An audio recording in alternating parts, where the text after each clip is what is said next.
समयसार ग्रंथ में उपसंहार के रूप में सर्व विशुद्ध ज्ञानाधिकार चल रहा है। आचार्य प्रवर मूल तत्व की बात में शुद्ध आत्मा की अनुभूति, निर्विकल्प समाधि को महत्व दे रहे हैं और इसके लिए रत्नत्रय का महत्व बतला रहे हैं। पेज नंबर 68, गाथा नंबर 434, समयसार सार। गाथा का उच्चारण करेंगे। नबी एस मोक्ष मग्गो पाखंडी गिहिमयानि लिंगाणि दंसन नान चरिताणि मोक्ष मग्गम जिणा बिंती। नबी एस मोक्ष मग्गो पाखंडी गिहिमयानि लिंगानि दंसन नान चरिताणि मोक्ष मग्गम जिणा बिंती। एक एक शब्द का अर्थ समझें। पाखंडी गिहिमयानि लिंगानि, साधु और गृहस्थ के लिंग। साधु का लिंग यानी गृह त्यागी का लिंग, और गिहिमयानि गृहस्थी में रहने वाले गृहस्थ का लिंग। लिंग यानी मुद्रा चिन्ह। इस भी यह भी मोक्ष मग्गो ना, मोक्ष मार्ग नहीं है। चाहे कोई घर गृहस्थी के बेस बना करके रह रहा हो और चाहे गृह त्यागी की अपनी मुद्रा हो, यथार्थ में देखें तो आचार्य प्रवर कुंद कुंद स्वामी का कहना है समयसार में कि ये बाहरी लिंग मोक्ष मार्ग नहीं है। बहुत अच्छी बात कही, क्योंकि बाहरी मुद्रा तो कोई भी बना के बैठ सकता है और अकेले मुद्रा को ही मोक्ष मार्ग कहें तो बात तो जमेगी नहीं। फिर आगे क्या कहते हैं? दंसन नान चरिताणी, दर्शन, ज्ञान और चारित्र मोक्ष मग्गम मोक्ष मार्ग है। क्या मोक्ष मार्ग है? दर्शन, ज्ञान और चारित्र मोक्ष मार्ग है। जिनेंद्रदेव ऐसा बिनती कहते हैं। अर्थ, बनावटी छली साधु और गृहस्थ के द्वारा स्वीकार किए हुए जो नाना भेष हैं वे मोक्ष मार्ग नहीं हैं, किंतु मोक्ष मार्ग तो सम्यक दर्शन, सम्यक ज्ञान और सम्यक चारित्र हैं, जो कि निर्ग्रंथ दिगंबर वेश में ही आधार आधे मात्र से पाया जाता है। रत्नत्रय दिगंबर भेष में ही पाया जा सकता, आधार आधे मात्र से पाया जाता है। आधे रत्नत्रय के गुण हैं। आधे क्या है? रत्नत्रय के गुण हैं, लेकिन आधार क्या बनेगा? दिगंबर मुद्रा आधार बनेगी। दिगंबर मुद्रा के बगैर सम्यक दर्शन, सम्यक ज्ञान तो टिक सकता है। सम्यक चारित्र की पूर्णता बिना दिगंबर बने हो नहीं सकती, ऐसा जिन भगवान ने कहा है। क्या कहा है जिन भगवान ने? कि बाहर के जो भी लिंग हैं, मुद्राएं हैं, ये यथार्थ में मोक्ष मार्ग नहीं है। मोक्ष मार्ग तो रत्नत्रय है। रत्नत्रय को मोक्ष मार्ग का दंसन नान चरिताणि मोक्ष मग्गम जिना बिनती। किसने कहा ऐसा? जिनेंद्र भगवान ने कहा है। हमारे तुम्हारे द्वारा तो बाद में कहा गया। जिनेंद्र भगवान ने कहा है कि रत्नत्रय मोक्ष का मार्ग है। अब रत्नत्रय मोक्ष का मार्ग है तो फिर रत्नत्रय प्राप्त करने में सम्यक दर्शन सम्यक ज्ञान तक की भूमिका तो गृहस्थ में भी चल सकती, लेकिन सम्यक चारित्र की जब बात आएगी और उस सम्यक चारित्र में चारित्र की परिपूर्णता की बात आएगी, महाव्रतों के साथ जब बात आएगी, तो महाव्रतों में अपरिग्रह जैसे महाव्रत में चारित्र की पूर्णता में निर्ग्रंथता होना बहुत जरूरी है। निर्ग्रंथ बने बगैर चारित्र की पूर्णता महाव्रतों के रूप में नहीं। इसलिए उस रत्नात्रय के लिए दिगंबर मुद्रा सहकारी है। टीकाकार आचार्य जयसेन स्वामी इस बात को अपनी व्याख्या में स्पष्ट कर रहे हैं। न भी एस मोक्ष मग्गो न च एस मोक्ष मार्गः ऐसा कह पाखंडी गिमयानि लिंगानि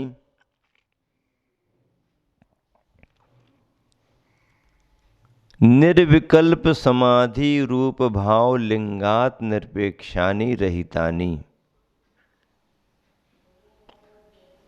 यानी पाखंडी गृहमयानि द्रव्यलिंगानि कथम भूतानि निर्ग्रंथो कोपीन ग्रहण रूपानि बहिरंगाकार चिन्हानि तरीको मोक्ष मार्गः इति चेत दंसन्नान चरितानि मोक्ष मग्गम जना विनती शुद्ध बुद्ध एक स्वभाव एवं परमात्म तत्व श्रद्धान ज्ञानानुभूति रूपानि सम्यक दर्शन ज्ञान चारित्राणि मोक्ष मार्गम जिना वदंती कथयंती मोक्ष मार्ग जिन भगवान कहते हैं। देखिए, अंतरंग शुद्धि के बिना बाह्य में सर्वथा निर्ग्रंथ होकर रहना अथवा कौपीन धारण करना आदि रूप बहिरंग आकार के चिन्ह रूप हैं, ये सब मोक्ष मार्ग नहीं है। मोक्ष मार्ग क्या है? रत्नात्रय के व्रतों के साथ, रत्नात्रय की भावना के साथ जो मुद्रा बनेगी वह मोक्ष मार्ग है, वह मोक्ष मार्ग है। रत्नात्रय धारण की पूर्णता में निर्ग्रंथता आवश्यक है, उसके बिना नहीं। हाँ, तो बाकी यदि रत्नात्रय नहीं है, सम्यक दर्शन सम्यक ज्ञान भी नहीं है, और रत्नात्रय के बिना तुम बाहरी वेशभूषाएं मुद्राएं कितनी भी बना लो, उसको मोक्ष मार्ग नहीं कहा गया। रत्नात्रय को मोक्ष मार्ग कहा गया, और रत्नात्रय की जो पूर्णता बन सकती है, बनती है, वह दिगंबर मुद्रा में सम्यक चारित्र के रूप में बनती है।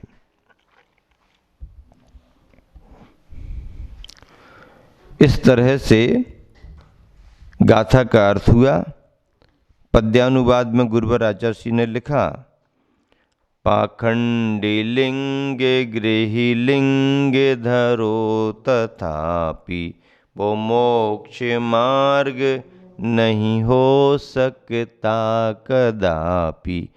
तीनों मिले चरित दर्शन बोध सोही, तीनों मिले चरित दर्शन बोध सोही, है मोक्ष मार्ग कहते जिन बीत मोही, है मोक्ष मार्ग कहते जिन बीत मोही। पाखंडी लिंग गृही लिंग धरो तथापि। पाखंडी शब्द एक समय अच्छे साधुओं को भी प्रयुक्त होता था, पर धीरे धीरे पाखंडी छल और कपट के रूप में आने लगा।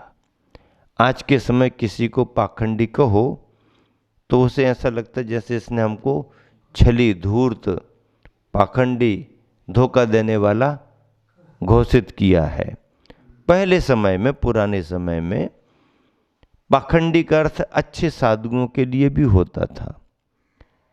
पापम खंडयति इति पाखंडी, ऐसी व्याख्या करके जो पापों के खंडन करने में लगे हैं वो पाखंडी है।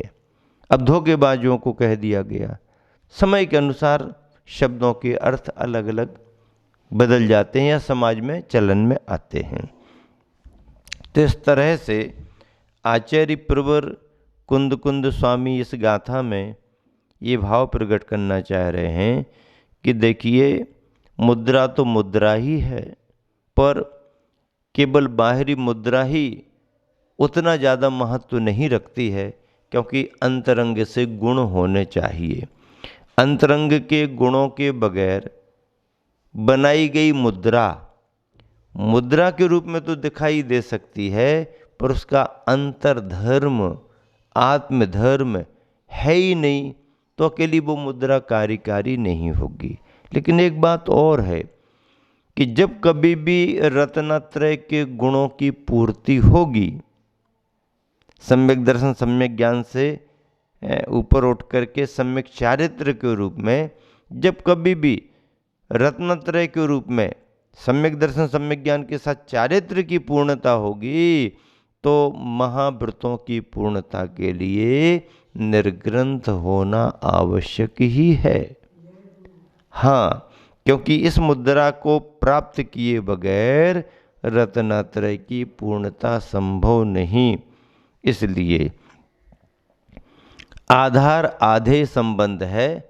आधार शरीर की मुद्रा है और आधे इस मुद्रा से रत्नों को संभाल करके सहेज करके रखना। इस तरह से ये अर्थ हुआ। अगली गाथा है, लिंग के मोही समय सार को नहीं जानते। जो केवल मुद्रा में ही आसक्ति भाव रख रहा है, वो समय सार को नहीं जानते। पाखंडी लिंगेषु व गिहिलिंगेषु बहुपयारेषु कौवन्ति जे ममत्तिम ते हिमनादम समय सारम ते हिमनादम समय सारम। पाखंडी लिंगेषु व गिहिलिंगेषु बहुपयारेषु कुवंति जे ममित्तिम तेहि ननादम समय सारम। मीनिंग निकाले, अर्थ, जे अर्थात जो लोग बहुपयारेषु बहुत प्रकार के, जो लोग बहुत प्रकार के, पाखंडी लिंगेषु व साधु लिंगों में, हाँ बहुत प्रकार के साधु लिंगों में, यानी बहुत प्रकार के साधुओं की मुद्राओं में, गिहिलिंगेषु व अथवा गृहस्थ लिंगों में। वैसे देखा जाए तो गृहस्थ का अपना कोई चिन्ह विशेष नहीं है। गृहस्थ का अपना कोई चिन्ह विशेष नहीं है।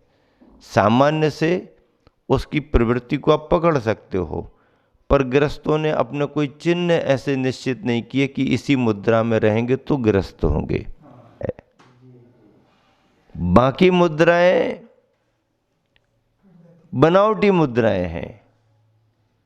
और गृहस्थ की मुद्रा इसीलिए नहीं कि गृहस्थ समय समय पर मुद्राएं बदलता रहता है।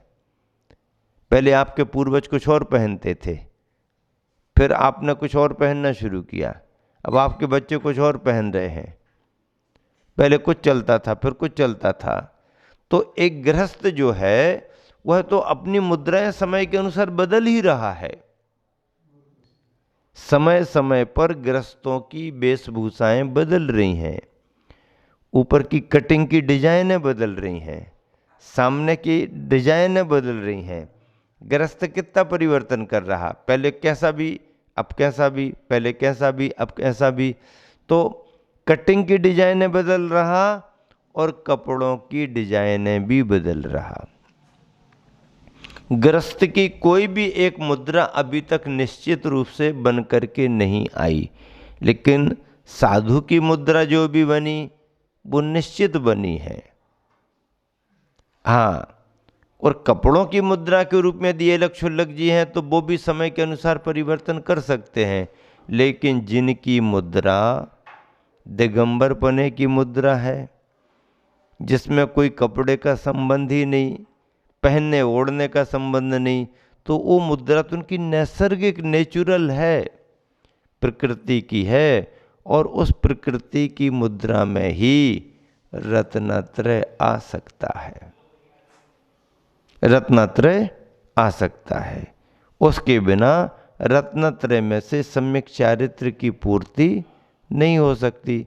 और अकेले सम्यक दर्शन सम्यक ज्ञान की प्रशंसा तो है, पर उतनी प्रशंसा नहीं है, क्योंकि इन दोनों गुणों को लेके तो बहुत लंबे समय तक घरों में रहा जा सकता है। अच्छा देखिए, सारांश अर्थ,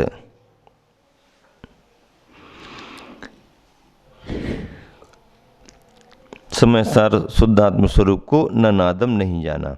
अर्थ, जो लोग नाना प्रकार के पाखंडी लिंगों में और गृहस्थ लिंगों में ही ममत्व किए हुए हैं, जिस व्यक्ति का या तो अपने घर गृहस्थी संबंधी पहचान मुद्रा या घर छोड़ करके जो साधना के मार्ग में बनी मुद्रा, वो इन दोनों लिंग यानी मुद्राओं में ही ममत्व किए हुए है, ममत्व लिए बैठा है कि उन्हें यही भेष मोक्ष दिला देगा, कि यही इसी भेष से अंतिम रूप से उनकी मुक्ति हो जाएगी।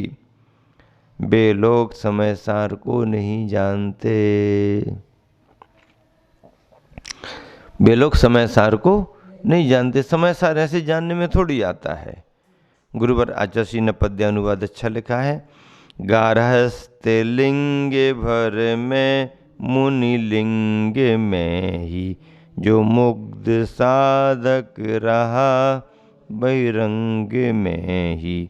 अज्ञात ही समय सार उसे रहेगा, संसार में भटकता दुख ही सहेगा, संसार में भटकता दुख ही सहेगा। गारहस्थ लिंग भर में मुनि लिंग में ही, गृहस्थ पने की मुद्रा में, मुनि पने की मुद्रा में ही, जो मुग्ध साधक रहा बहिरंग में ही। साधना तो कर रहा पर बहिरंग में वह मुग्ध होकर के रह रहा।